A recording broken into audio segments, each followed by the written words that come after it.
Nah, bismillahirrahmanirrahim. Assalamualaikum warahmatullahi wabarakatuh. Alhamdulillahi rabbil alamin. Wassalatu wassalamu ala asyrafil anbiya'i wal mursalin. Sayyidina wa nabiyyina Muhammadin wa ala alihi wa sahbihi ajma'in. Asyhadu an la ilaha illallah wahdahu la syarika lah. Lahul mulku wa wahdahu la syarika lah. Wa asyhadu anna Muhammadan abduhu wa rasuluh. Qala Allah Ta'ala ya ayyuhalladzina amanu taqullaha haqqa tuqatih wa la tamutunna illa wa antum muslimun. Allahumma la sahla illa ma ja'altahu sahla wa anta taj'alul hazna sahlan idza syi'ta. Allahumma faqihna fi dinik wa 'allimna ma yanfa'una warzuqna al-ikhlasa fil qawli wal amal wa zidna ilman ya arhamar rahimin. Alhamdulillah, sebagaimana yang sudah disampaikan, insyaallah ini merupakan majelis perdana kita terhadap kajian atau dalam membahas kitab Tadhkiratus Sami' wal Mutakallim karya Al-Imam Badruddin Ibnu Jamaah rahimahullahu taala, di mana sebagaimana yang sudah disebutkan ini merupakan majelis yang sebagai penambah wawasan kita terkhusus dalam masalah adab-adab yang berkenaan dengan al-alim wal muta'allim, di mana jadwal ini atau jadwal kajian ini hanya sekali sepekan tiap Jumat malam, ya, sekali sepekan Jumat malam dengan durasi kurang lebih 30 menit biiznillah taala. Nah, kita langsung masuk di matan dan saya kira sudah dibagikan filenya dan juga saya tampilkan di screen di sini. Nah, sebelum kita masuk ada dua hal sebagaimana biasa di awal-awal kajian kita, ada dua hal yang butuh diketahui sebelum kita masuk membahas kitab ini. Yang pertama at-ta'rif bil musannif dan yang kedua at-ta'rif bil musannaf. Yang pertama at-ta'rif bil musannif, ada tiga hal yang butuh diketahui berkenaan dengan penulis atau empat hal yang berkenaan dengan penulis. Yang pertama nasab beliau. Nama beliau adalah Muhammad bin Ibrahim ibn Sa'dillah ibnu Jamaah dan ada yang membaca Ibnu Jumaah. Ya, sebagian masyayikh kami ada yang membaca Ibnu Jumaah. Ya, nama lengkap beliau Muhammad ibnu Ibrahim ibn Sa'dillah ibnu Jamaah atau Jumaah. Ibn Ali ibn Jamaah. Ya, ini menunjukkan bahwa Ibnu Jumaah ini nisbat kepada jadduhu al-a'la, ya, jadduhu al-a'la. Kakek atau ya kakek yang tertinggi, ya, bukan kakek yang terdekat, bukan ayah dari bapaknya. Karena jad dalam nasab itu ada dua, ada jaddul adna sama jaddul a'la. Kalau jaddul adna itu ayah dari bapaknya. Nah, kalau di atasnya itu dikatakan jaddul a'la, kakek di atas yang tinggi. Iya. Al-Maliki Al-Kinani, ya, Al-Kinani, dan beliau salah seorang ulama Syafi'iyah, makanya dikatakan Asy-Syafi'i. Kunyah beliau Abu Abdullah dan laqab beliau Badruddin. Laqab beliau Badruddin. Ibnu Jamaah ini merupakan laqab atau penamaan yang masyhur untuk beliau, juga untuk anak beliau dan juga untuk bapak beliau. Tiga-tiganya dikenal dengan Ibnu Jamaah. Ya, kalau beliau laqabnya Badruddin Ibnu Jamaah. Badruddin Ibnu Jamaah. Ya. Kalau anak beliau laqabnya Izzuddin. Ya, Izzuddin Ibnu Jamaah. Dan bapak beliau Ibrahim bin Sa'dillah juga dikatakan Ibnu Jamaah. Ya, Al-Kinani dari kabilah Kinanah, ma'ruf, ya. Ini berkenaan dengan nasab beliau. Yang kedua berkenaan dengan wiladah, maulid beliau, tahun atau waktu dan kelahiran beliau. Beliau dilahirkan pada bulan Rabiul Tsani tahun 639 Hijriyah di Suriah, Syam, ya, di Syam, Suriah. Lahir pada bulan Rabiul Tsani, Rabiul Akhir tahun 639 Hijriyah, ya. Maka jelas beliau termasuk ulama abad ke-7 Hijriyah. Nah, kemudian perkara yang ketiga berkenaan dengan beliau adalah syuyukh wa talamizatuhu. Adapun syuyukh beliau yang pertama adalah ayah beliau sendiri Ibrahim ibn Sa'dillah ibnu Jamaah Al-Kinani. Nah, demikian pula guru beliau Ismail ibn Izun Al-Ansari, Ismail ibn Izun Al-Ansari, Kemudian ada Ar-Rasyid Al-Attar, Ar-Rasyid Al-Attar, dan juga yang ma'ruf Abdullah ibn Abdul Waris ibn Al-Azraq. Ya, ini di antara guru-guru beliau, Abdullah bin Abdul Waris ibn Al-Azraq. Adapun murid beliau, maka beliau telah mendidik banyak ulama besar, di antaranya adalah Imam Az-Zahabi, Imam Az-Zahabi, ya rahimahullahu taala.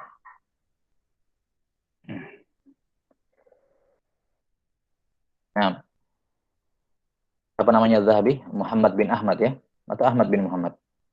Lupa kebalik ya. Muhammad bin Ahmad kayak enggak salah, atau Ahmad bin Muhammad. Nah, kemudian Ibnu Katsir, ya, nama beliau Ismail bin Umar, ma'ruf Ibnu Katsir, juga murid dari siapa? Ibnu Jama'ah ini, dan juga Ibnu Qayyim Al-Jauziyah. Ibnu Qayyim Al-Jauziyah. Kalau disebutkan nisbahnya Al-Jauziyah, maka Qayyimnya tidak boleh pakai alif lam. Dikatakan Ibnu Qayyim Al-Jauziyah. Kalau kita mau pakaikan alif lam, ya Ibnu Qayyim. Ya. Taib. Dan juga Tajuddin As-Subki, ma'ruf ulama Syafi'iyah, juga murid beliau. Tajuddin Abdul Wahab Ibn Ali As-Subki rahimahullahu taala.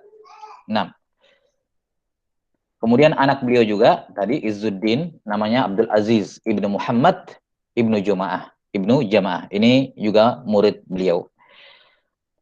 Nah, dan berkenaan dengan keilmuan beliau, selain kita mengetahui murid dan guru-guru beliau, juga beliau adalah seorang ulama ensiklopedis yang memiliki pengetahuan dalam berbagai disiplin ilmu. Karena itulah beliau menelurkan berbagai macam disiplin karya tulis, baik dari dalam ilmu mustalahul hadis, dalam ilmu tafsir, ulumul Quran, dalam fikih, dalam akhlak, dalam tarikh, dalam nahwu, dalam ilmu falak, ya, beliau punya karya tulis. Totalnya sekitar tidak kurang dari 35 karya tulis dalam berbagai disiplin ilmu, ya, Ibnu Jamaah rahimahullahu taala. Adapun wafat beliau, dan ini perkara yang ketiga berkenaan dengan perkara yang keempat ya, berkenaan dengan wafat beliau rahimahullah. Beliau wafat pada tahun atau pada tanggal 21 Jumadil Akhir pada tahun 733 Hijriah.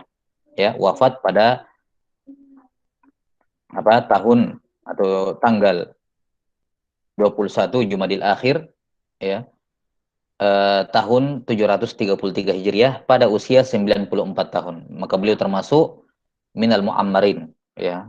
Mu'ammar yakni ulama yang usianya lebih dari 70 tahun itu digelari al-mu'ammar, yakni orang yang panjang umurnya. Taib, ini berkenaan dengan at-ta'rif bil musannif. Adapun ta'rif bil musannaf, ada 3 hal juga yang butuh kita ketahui. Yang pertama adalah unwanul kitab. Ya, judul kitab sebagaimana yang terlihat, judulnya adalah Tadhkiratus Sami' wal Mutakallim fi Adabil Alim wal Muta'allim. Tadhkiratus Sami' wal Mutakallim fi Adabil Alim wal Muta'allim. Nah, ini sebagaimana judul ini tersebut dalam nuskhah, ya, dalam nuskhah manuskrip kitab ini, dan juga disebutkan oleh para ulama yang menyebutkan karya tulis dari Ibnu Jamaah. Nah, dan ini juga warid dari samaat ya, yang kami dengarkan dari para masyayikh dengan sanad yang bersambung sampai kepada Ibnu Jamaah, juga dengan nama ini, Tadhkiratus Sami' wal Mutakallim fi Adabil Alim wal Muta'allim. Ini yang pertama, masalah unwanul kitab. Kemudian yang kedua, masalah maudhu. Adapun maudhu kitab ini nampak jelas dari judulnya. Tazkirah yakni peringatan kepada as-sami' wal mutakallim. Pendengar. Yang dimaksud dengan as-sami' di sini adalah at-talib. Yakni al-muta'allim. As-sami' yakni at-talib, talibul hadis atau al-muta'allim, pembelajar. Sementara al-mutakallim yang berbicara. Yang dimaksud dengan al-mutakallim di sini adalah asy-syekh, al-alim. Asy-syekh atau al-alim. Iya. Maka dari judulnya nampak jelas maudhu kitab ini berbicara mengenai peringatan, ya, peringatan nasihat kepada guru dan murid ya, dari berupa adab-adab dan akhlak mulia yang selayaknya dimiliki oleh kedua jenis manusia ini, yakni as-sami wal mutakallim atau al-alim wal muta'allim. Kemudian yang ketiga, manhajiyah beliau, metodologi beliau dalam menulis atau menyusun kitab ini. Nanti akan disebutkan dalam muqaddimah bahwa beliau rahimahullahu taala membagi kitab ini dalam 5 bab, ada khamsatu abwab, ya, ada khamsatu abwab, di mana setiap bab itu berisi banyak anwa, ada beberapa masail anwa di bawahnya. Ya, ini secara umum gambaran berkenaan dengan atau metodologi beliau, manhaj beliau dalam kitab ini. Dan apa namanya, ini salah satu kitab yang sangat penting ya dibaca, setidaknya hatta walaupun dibaca tanpa ada ta'liq sekalipun, maka faidahnya luar biasa besar bagi setiap muta'allim ya wa alim, setiap talib wal mutakallim. Ini besar sekali faidahnya hatta walaupun sekedar dia membaca kandungannya tanpa menggali lebih jauh kandungan yang terdapat di dalamnya. Namun sebagaimana kebiasaan kita dalam dalam menjelaskan kitab, kita di sini hanya sekedar mentaklik apa-apa yang butuh ditaklik, tidak perlu kita jelaskan panjang lebar. Secara umum kita hanya akan menerjemah dan memberikan catatan pada apa-apa yang butuh diberikan taklik padanya. Baik, bisanadil muttasil ila Ibn Jamaah fi kitabih Tadhkiratis Sami' wal Mutakallim fi adabil alim wal mutakallim, qala rahimahullahu taala, bismillahirrahmanirrahim. Alhamdulillahil barrir rahim, al-wasi'il alim, dzil fadlil azim, wa afdalus salati wa atammut taslim ala sayyidina Muhammadin nabiyil karim, al-munazzali alaihi fi dzikril hakim, wa innaka la'ala khuluqin azim, wa ala alihi wa ashabihil kiram, jiwarihi fi darin na'im.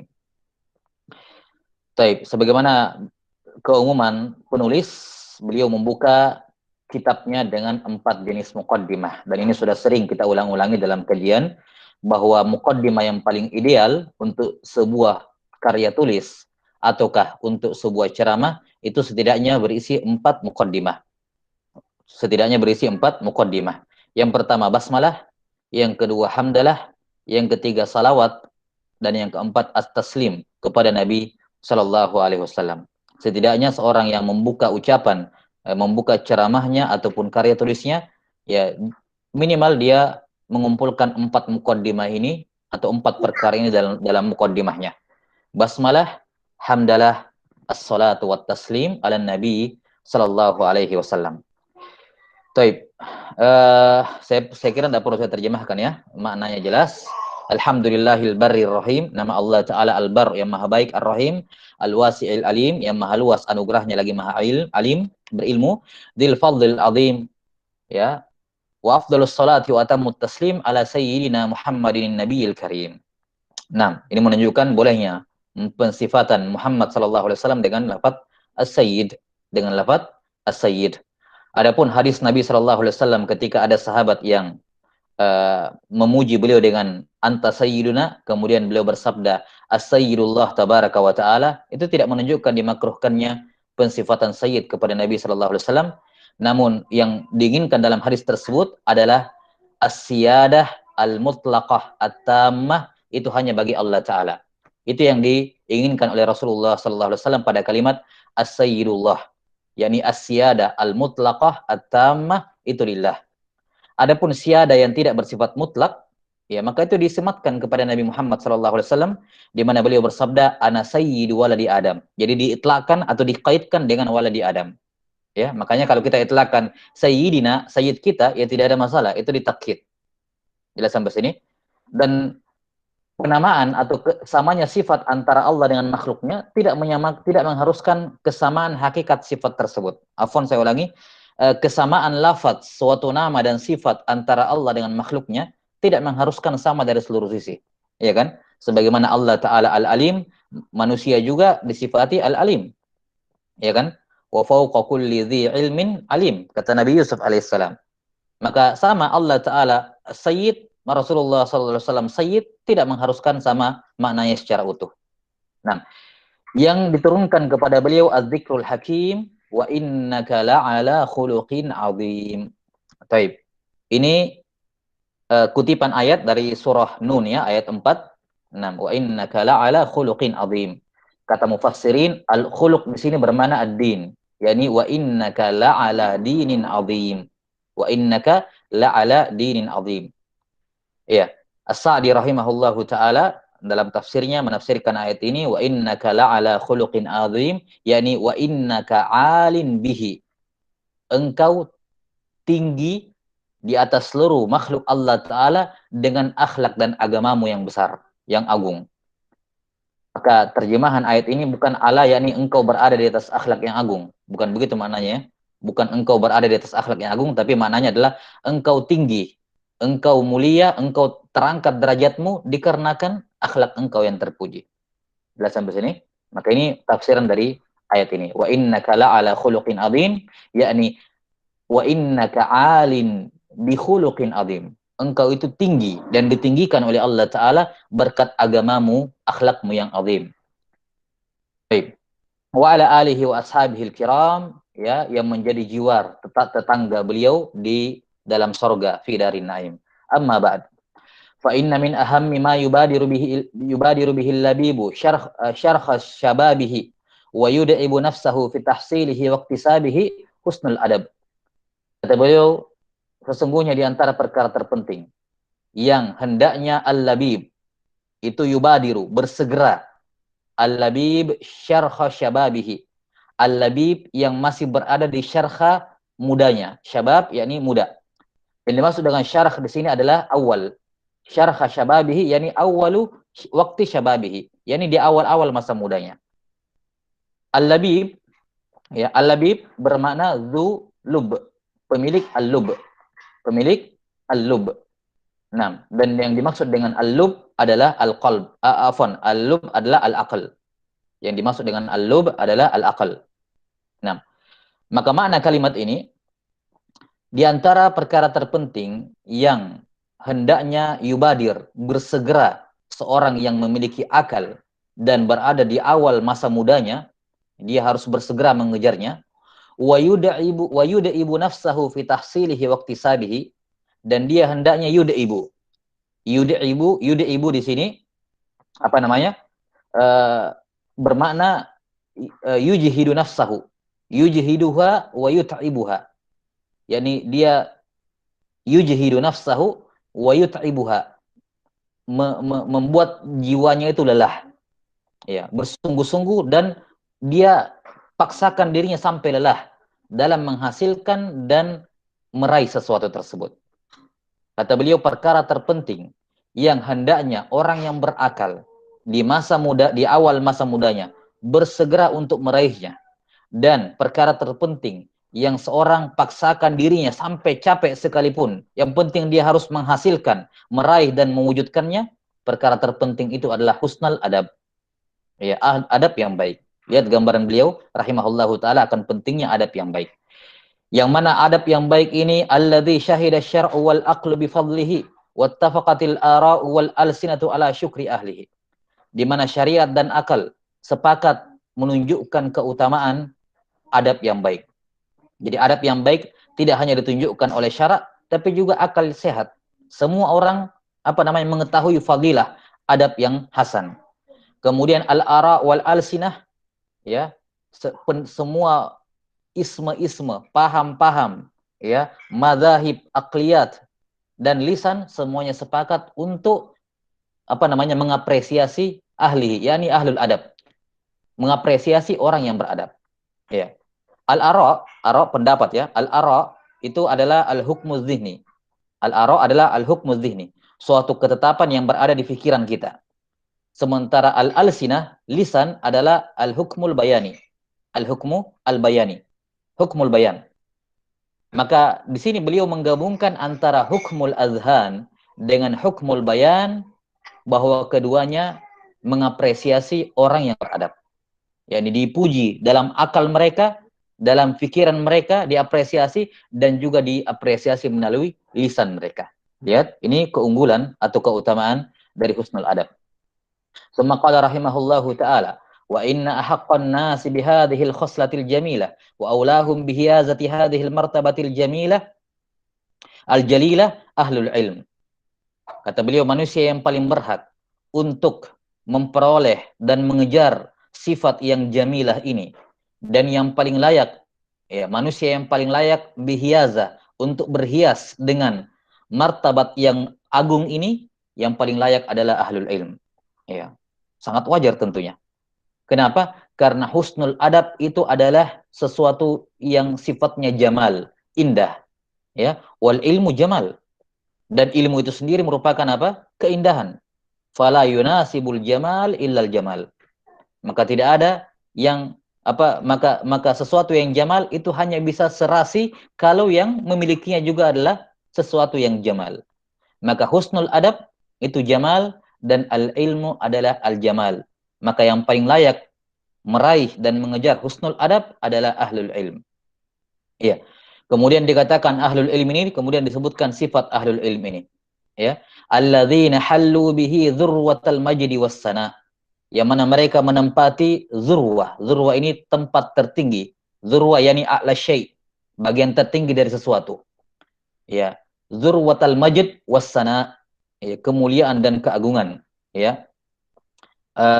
Faedah dari sisi bahasa Arab, zurwa ini apa namanya musallas, termasuk lafat-lafat yang musallas, yakni huruf za-nya bisa dibaca tiga harokat, bisa dibaca zurwah, bisa dibaca zarwah, bisa dibaca zirwah, zurwah, zirwah, zarwah. Nah, semua maknanya sama, yaitu a'la syai'. Kata beliau rahimahullahu taala, ahlul ilm ini mereka yang menempati posisi tertinggi dalam hal al-majdi was sana. Wa ahrazu bihi qasabatis sabaqi ila wirasatil anbiya, dan mereka lah yang berhasil, ya, yang berhasil meraih, mendapatkan qasabatis sabaq, tujuan menuju kepada warisan para nabi, yakni ilmu. Qasabatis sabaq, qasabat bentuk jamak dari qasbah, ini asalnya adalah jadi orang Arab itu di zaman dahulu kalau mereka mengadakan pertandingan misalnya lomba kuda atau onta dan semacamnya, ya, untuk sampai finish, titik finishnya itu kosbah. Kosbah ini adalah suatu tumbuhan yang memiliki batang yang tinggi.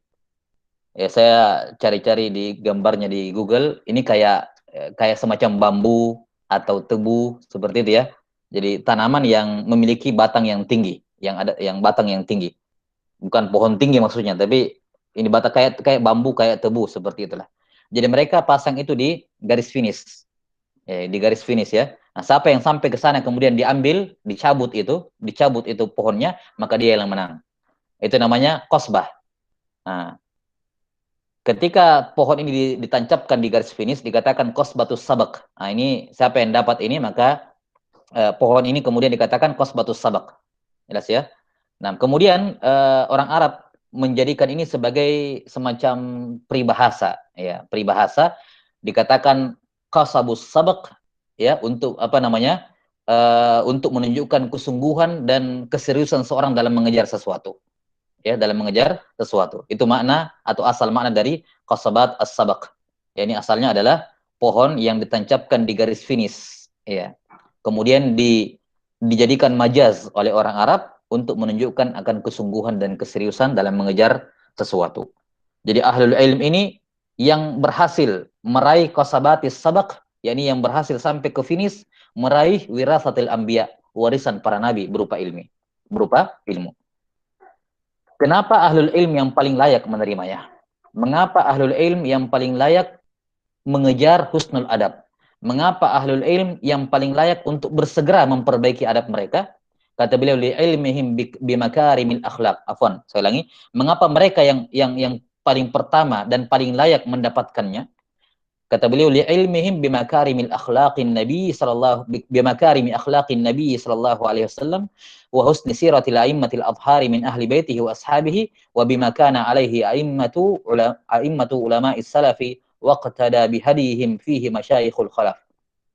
Karena pengetahuan mereka tentang kemuliaan akhlak Nabi sallallahu alaihi wasallam dan adab beliau yang tersebut dalam sirah nabawiyah, yang tersebut dalam buku-buku syama'il Muhammadiyah, ya, yang tersebut dalam Hukukul Mustafa, ya, buku-buku tentang hak-hak Nabi Shallallahu Alaihi Wasallam, tentang apa namanya keutamaan beliau dan seterusnya. Mereka adalah orang yang paling tahu tentang makarimul akhlak Nabi Shallallahu Alaihi Wasallam, paling tahu tentang adab-adab beliau, bagaimana rekam jejak, ya, aimmatul adhar, para imam yang suci, yakni ini ungkapannya, ungkapan untuk siapa? Untuk ahlul bait dan sahabat Rasulullah Sallallahu Alaihi Wasallam. Mereka lah al-aimmatul adhar. Ya.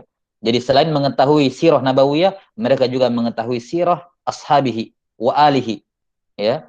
Alaihi salatu wassalam wa radhiyallahu anhum. Bahkan mereka juga mengetahui bagaimana rekam jejak adabnya dan akhlaknya para ulama as-salaf yang kemudian diikuti petunjuk mereka oleh para ulama al-khalaf, masyayikh al-khalaf. Baik. Setelah itu penulis ya rahimahullahu taala membawakan beberapa asar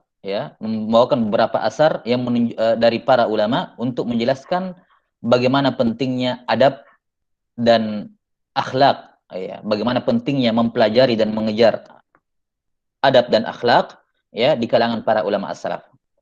Ya. Kata beliau rahimahullahu taala, qala Ibnu Sirin. Ya, kata Ibnu Jamaah rahimahullahu taala, qala Ibnu Sirin. Baik. Beliau qala Ibnu Sirin, yakni Muhammad Ibnu Sirin. Muhammad Ibnu Sirin. Kanu yata'allamuna al-hadiya kama yata'allamuna al-ilm. Mereka itu mempelajari al-hadiya sebagaimana mereka mempelajari al-ilm. Al-hadiya di dalam bahasa ungkapan ulama as-salaf itu memiliki dua itlaqat. Memiliki dua itlaqat. Itlaq yang pertama, al-hadiya bermakna khusus, yakni bermakna al-adab.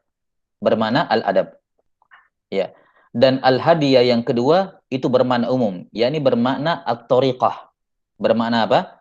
At-tariqah. Ya.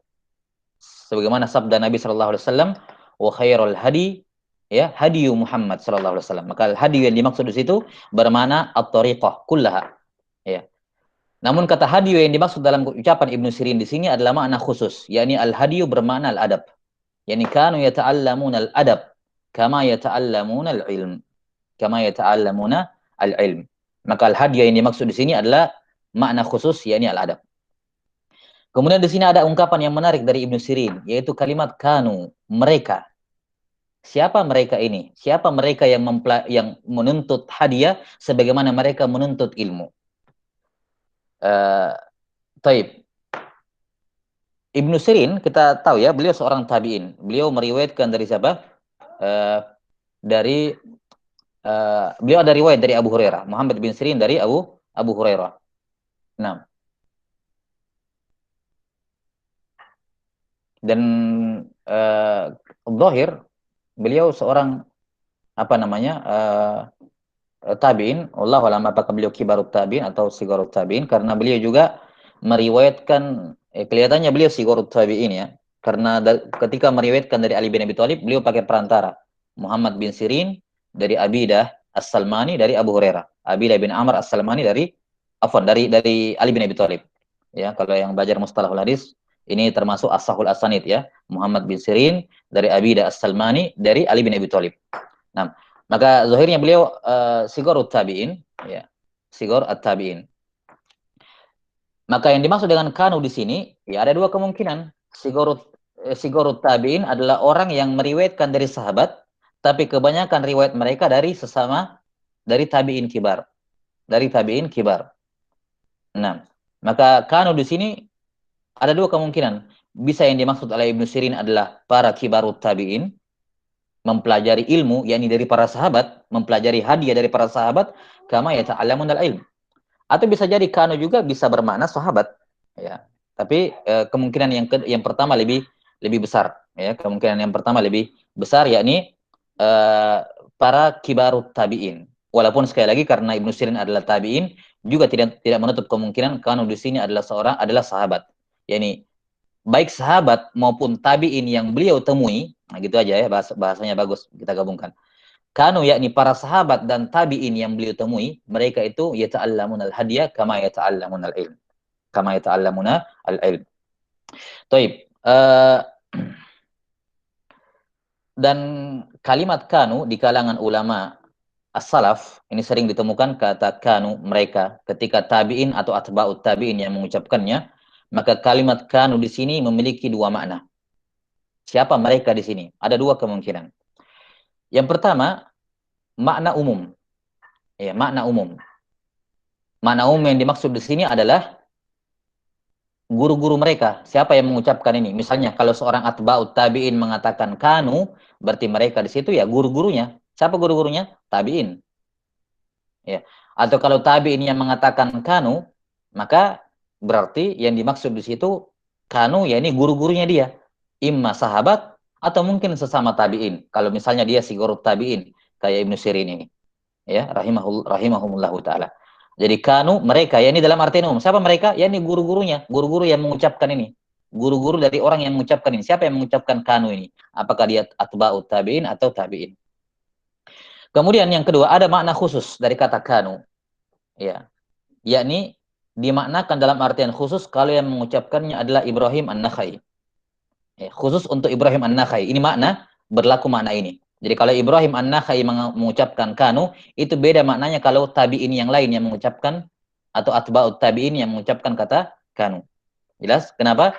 Karena Ibrahim Ibn Yazid An-Nakhai rahimahullah punya apa namanya sering sekali mengucapkan ini dalam kitab Tauhid saja. Dalam kitab Tauhid kita setidaknya mendapatkan dua atau tiga kali Syekh Muhammad Ibn Abdul Wahab membawakan kalamnya Ibrahim bin Yazid An-Nakhai dengan menggunakan kata kanu. Misalnya dalam masalah jimat dengan Al-Quran, ya kan? Kanu yakrahuna at-tama'ima kullaha min al-Quran atau ghairil Quran. Ya. Kemudian apalagi kanu yadribunana alal apa itu? Mereka memukul kami kalau kami berjanji. Ya, ada riwayat seperti itu juga dalam kitab Tauhid. Baik, seingat saya wallahu a'lam. Nah, untuk Ibrahim bin Yazid An-Nakhai, kalau beliau menggunakan kanu, maka yang dimaksudkan di situ adalah ashab Ibn Mas'ud. Murid-muridnya Ibnu Mas'ud. Semisal Alqamah bin Qais. Semisal Alqamah bin Qais. Ya, yang ma'ruf ya. Ini termasuk as-sahul asanid. Termasuk as-sahul asanid Al-A'mash dari Ibrahim bin Yazid An-Nakhai, dari Alqamah bin Qais dari Ibnu Mas'ud. Dari Ibnu Mas'ud. Nah, maka Ibrahim bin Yazid An-Nakhai kalau mengucapkan kanu mereka, maka yang dimaksudkan dengannya adalah ashab Ibnu Mas'ud.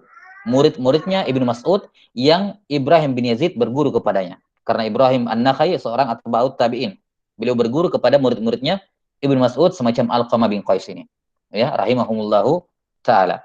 Dan tidaklah siapa mungkin ada yang bertanya, apa sih keunggulannya murid-muridnya Ibnu Mas'ud? Kok sampai Ibrahim bin Yazid menisbatkan pendapat mengatakan kanu mereka ini ashab Ibnu Mas'ud. Nah, dan ini ada pembahasan tersendiri tentunya dalam masalah apa namanya sejarah bagaimana perkembangan ilmu dalam Islam, ya, di mana semua orang tahu betapa besarnya madrasah ahli Ra'yi di Kufah yang dibangun oleh sahabat Abdullah bin Mas'ud radhiyallahu taalaan, yang kemudian diwariskan turun-temurun sampai ke zamannya Imam Abu Hanifah dan siapa? Muhammad ibn Hasan Asy-Syaibani. Yang dari Muhammad ibn Hasan inilah diambil ilmunya Ahlul Ra'yi oleh Imam Syafi'i rahimahullahu taala. Semua orang tahu betapa besarnya madrasah ahli Ra'yi di Kufah ketika itu, yang diimbangi dengan madrasah ahlul hadis di Madinah oleh Imam Malik, dan guru-guru beliau. Baik, ini sekedar tambahan berkenaan dengan kalam Ibnu Sirin ini. Baik, kita kembali. Ibnu Sirin berkata, kanu yata'allamuna al-hadiya kama yata'allamuna al-ilm. Nah, wa qala al-Hasan. Al-Hasan indal itlaq, maka tidak ada orang lain kecuali Al-Hasan bin Abil Hasan Al-Basri. Ya, Al-Hasan bin Abil Hasan Al-Basri. Ya, di kitab manapun kalau disebutkan nama orang Al-Hasan titik sampai di situ, maka tidak diarahkan kepada siapa-siapa kecuali Al-Basri. Ya, ulamanya kota Basrah. Dikatakan oleh sebagian ulama, ya, sebagian muhaddisin sebagai afdalul tabi'in. Ya, sebagai tabi'in yang paling utama menurut pendapat sebagian ahlul ilm. Baik. Kata Al-Hasan Al-Basri rahimahullah, in kana ar-rajulu la yakhruju fi adabin yaksibuhu as-sinina thumma as-sinin.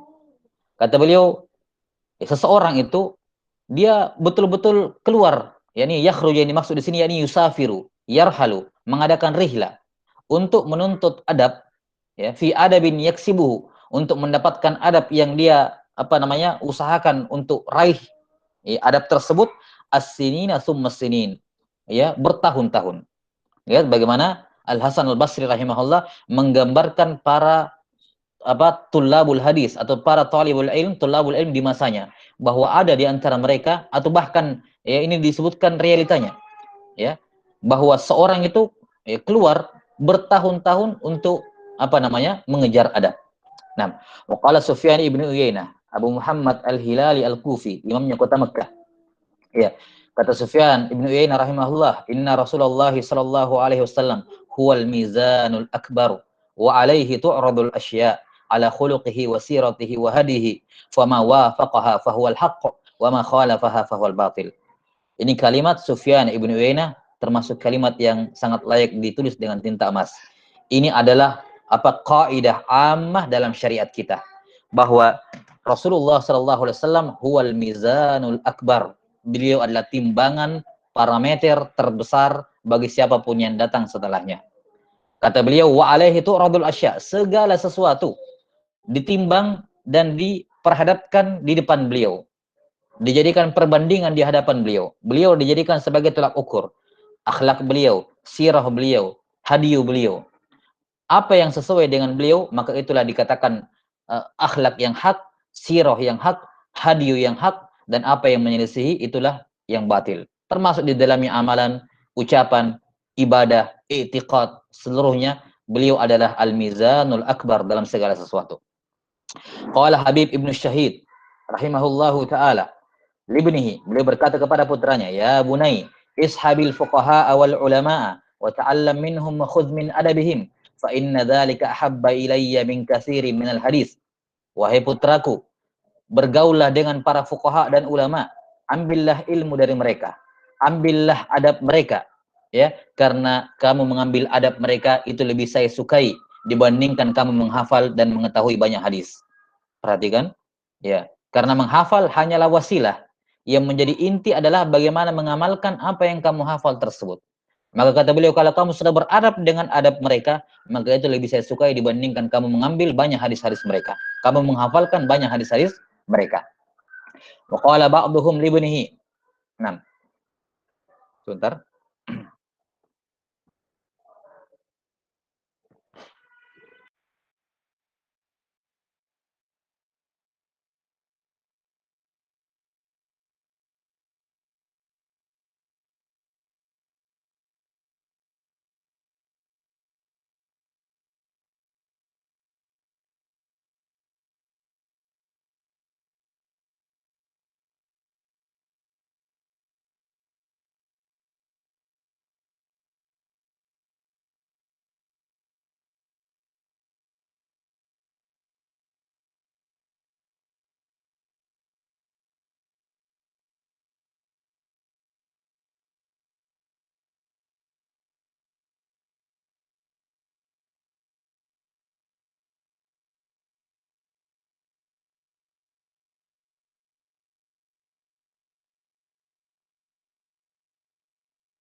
Taib. Kata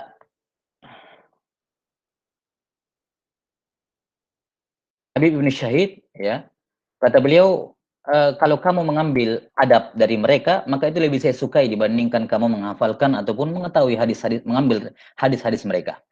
Wa qala ba'duhum, ya, dan ini nasihat seorang ayah kepada putranya dalam hal ini sangat apa namanya, menunjukkan bagaimana pemahaman dan fikih dari seorang ayah, seorang orang tua, bahwa yang dipentingkan dari seorang anak bukan masalah menghafal banyak perkara, tapi bagaimana dia merealisasikan hal tersebut pada dirinya. Karena itulah diantara nasihat yang berharga dari ibu Imam Malik rahimahullah, ketika beliau mau nasihati anaknya Imam Malik, kata ibunya, ya bunai, idhab ila Rabi'ah wa ta'allam min adabihi qabla ilmi. Wahai anakku, kamu datangi Rabi'ah. Rabi'ah yani Rabi'atul Ra'i, ya, fuqaha, apa, salah seorang fuqaha di Madinah ketika itu, di zaman Imam Malik. Datangi Rabi'ah, kemudian belajarlah adabnya sebelum kamu mengambil ilmunya. Ya. Dan itu pun beliau wariskan nasihat dari ibunya ini, kemudian beliau nasihatkan juga kepada sebagian murid-muridnya. Kata beliau kepada sebagian muridnya, ya bani akhi, ta'allamil adab qabla an tata'allamal ilm. Wahai saudaraku, wahai putra saudaraku, ya, kamu hendaknya belajar adab terlebih dahulu sebelum kamu mempelajari ilmu. Taib. Rahimahullahu taala. Wa qala ba'dhum li ibnihi. Ada sebagian ulama lain berkata kepada putranya, "Ya bunai, la an ta'allama baban minal adabi ahabbu ilayya min an tata'allama sab'ina baban minal ilm." Subhanallah.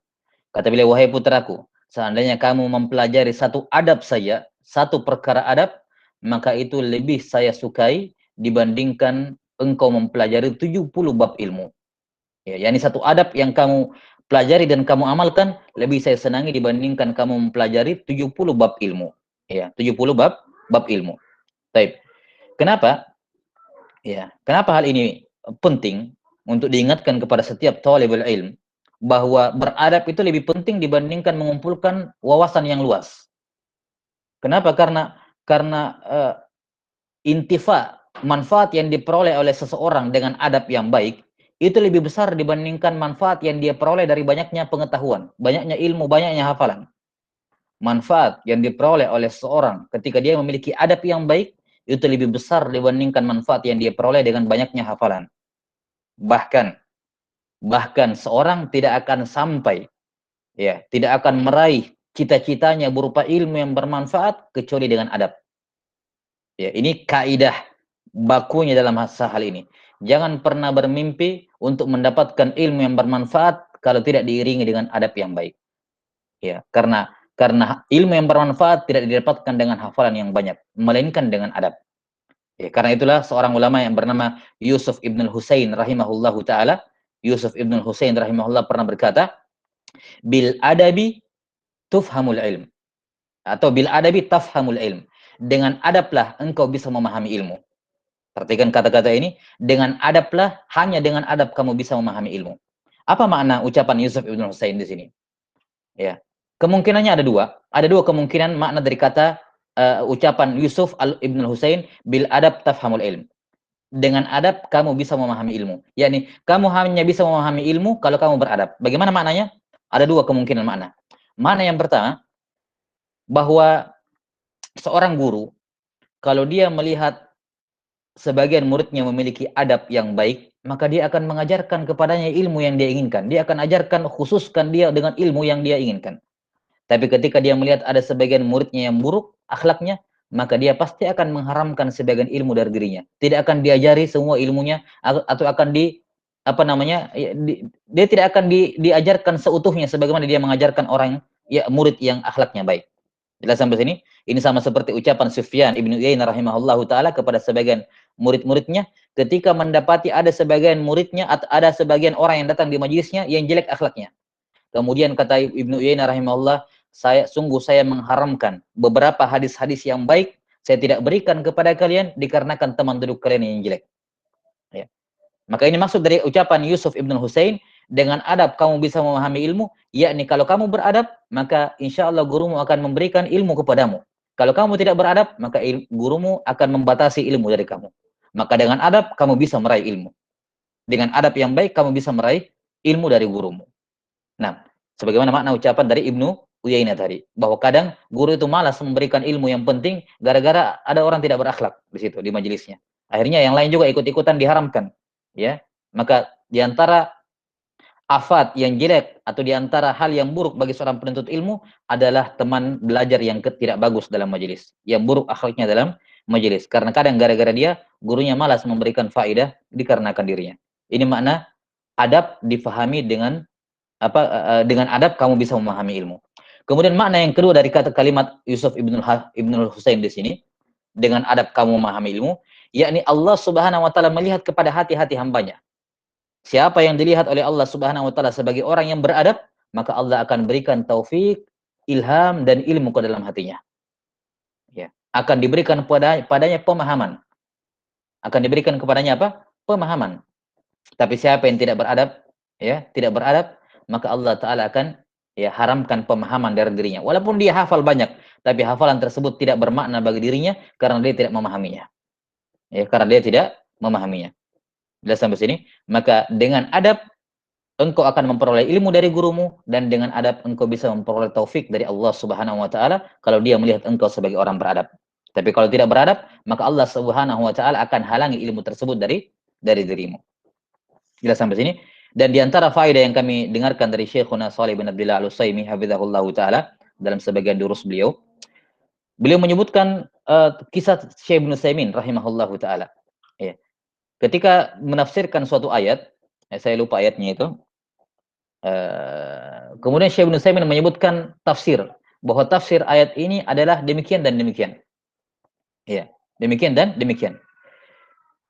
Kemudian apa namanya, dikatakan oleh di majelis berikutnya, ya, kemudian datang seorang muridnya yang mengatakan, ya Syekh, tafsiran yang Anda bilang kemarin itu terdapat dalam tafsir siapa, tafsir Ibnu Asyur atau tafsir saya lupa, disebutkan tafsir fulan, ya, terdapat dalam buku tafsir. Kata Syekh Ibnu Utsaimin, oh saya nggak tahu buku itu, saya nggak tahu buku itu ada, saya juga nggak pernah baca buku tersebut, buku tafsir itu, saya nggak pernah baca isinya. Lihat sampai sini. Lihat bagaimana Allah Subhanahu wa taala memberikan taufik dan ilham kepada seorang alim dengan jawaban yang benar. Hatta walaupun dia tidak pernah membacanya dan tidak pernah melihat sebelumnya, tapi jawabannya bertepatan dengan kalamnya para ulama terdahulu. Ya. Maka inilah yang dimaksud dengan bil adab tafhamul ilm. Kalau kamu beradab, Allah akan menanamkan ilmu di dalam hatimu. Wattaqullaha wa yu'allimukumullah. Baik, wa qala Makhlad ibn Husain ibn al-Mubarak.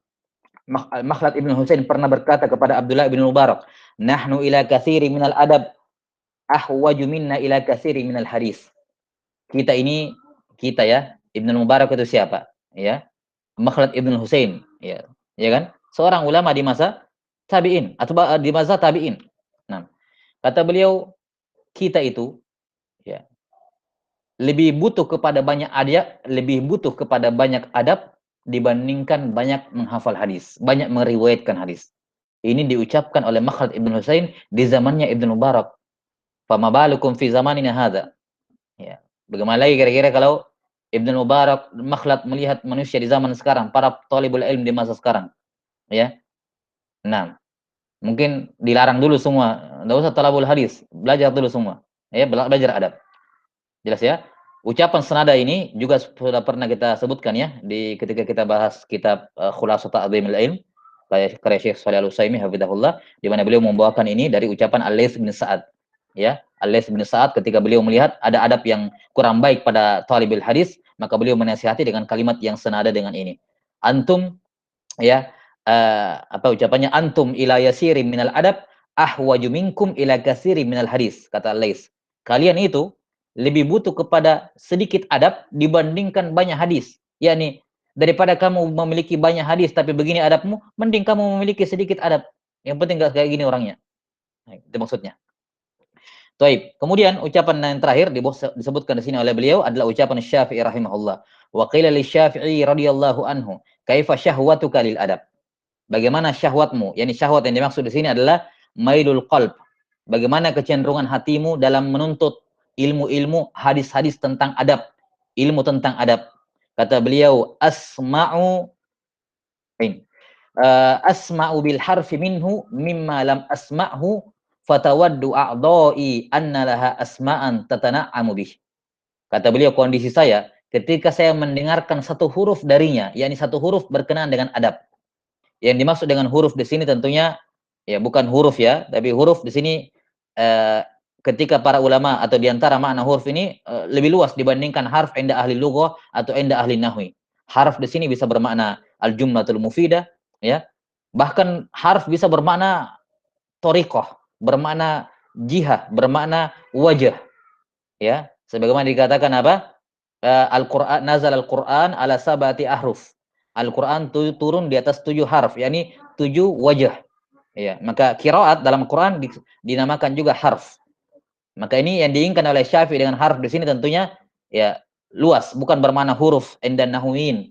Ya, tapi bermakna kalimah, bermakna jumlatan mufidah atau bermakna sesuatu yang lebih luas dibandingkan itu. Kata Syafi'i rahimahullah, saya mendengarkan huruf tentang itu, yes, mendengarkan faedah baru tentang adab yang belum pernah saya dengar sebelumnya, maka seakan-akan semua indraku, semua anggota tubuhku itu berharap agar mereka semua punya pendengaran, agar mereka bisa merasakan kelezatan dengan mendengar ilmu yang baru tersebut tentang adab. Lihat bagaimana passion yang luar biasa, dan tentunya diiringi dengan niat yang ikhlas tentunya ya dalam mengejar ilmu tentang adab. Bagi Imam Syafi'i rahimahullahu taala, kalau ada perkara baru tentang adab yang beliau baru tahu, seakan-akan semua indera beliau itu pengen agar semuanya punya pendengaran, agar dia bisa merasakan kelezatan mendengarkan ilmu tersebut. Wa qila kaifa talabukalah. Lantas bagaimana pencarianmu terhadap adab? Qala talabul mar'atil mudillati waladaha laisa laha ghairuh. Sebagai kaifiat saya mencari adab adalah seperti seorang perempuan yang kehilangan putranya, kehilangan anaknya satu-satunya, tidak ada anaknya selain itu. Kita bisa bayangkan bagaimana ya kerasnya usaha perempuan ini untuk meraih untuk mencari anaknya yang hilang satu-satunya, perempuan lagi. Ya, kita bisa bayangkan bagaimana kerasnya ya. Dan sudah dimaklumi bahwa perasaan kehilangan seorang perempuan ketika kehilangan anaknya itu lebih besar dibandingkan kehilangan seorang ayah perasaannya. Keduanya sedih, tapi pasti lebih sedih sang ibu. Taib. Nah, ini beberapa akwal dari para ulama as-salaf tentang pentingnya adab dalam menuntut ilmu. Taib.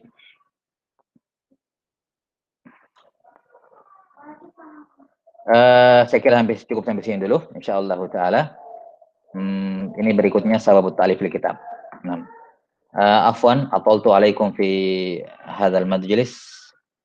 Adunhu sanantahi ila yani al-hadi asyar illa ar-rubu, lakin qadarullah ma syafa'al. Enggak apa-apa ya. Insyaallah taala nuwasil fi al-usbu' al-qadim biidznillah taala fi nafsil waqt fi yaumil jumu'ah sa'atul 'ashirah masa'an bitauqit Makassar. Nah. Labas fihi as'ilah. Ada pertanyaan sedikit tentang materi saja ya. Enggak usah kemana-mana.